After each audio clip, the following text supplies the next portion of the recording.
ఆడజన్మ కన్నీటి అలల సాగరం, చూస్తే చిన్నదే కాని బాధల భారం.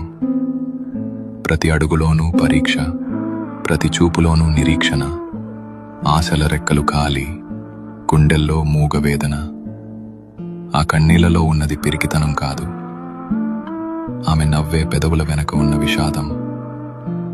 లోపల ఎన్ని గాయాలైనా బయట పడనీయదు, గతం ఎన్ని చీకట్లను తెచ్చినా తలెత్తుకు బతుకుతుంది. తన కన్నీరు అణువణువున ఒక కథ. ఆ కథలో ప్రేమ ఉంది, బంధాల కష్టముంది. అయినా ఆ కన్నీరు ఆమెను బలహీనం చెయ్యలేదు. అది ఆమెలోని ఆత్మగౌరవాన్ని పోషించింది. ఏమీ చెప్పకుండానే ఎన్నో నేర్చుకున్నది. ఏదైనా సరే ఎదురు నిలిచి పోరాడింది. ఆమె బాధ ఆమెకు ఒక ఆభరణం. అది ఆమె గర్వం, ఆమె నిజమైన అందం. ఇది ఒక ఆడపిల్ల కన్నీరు.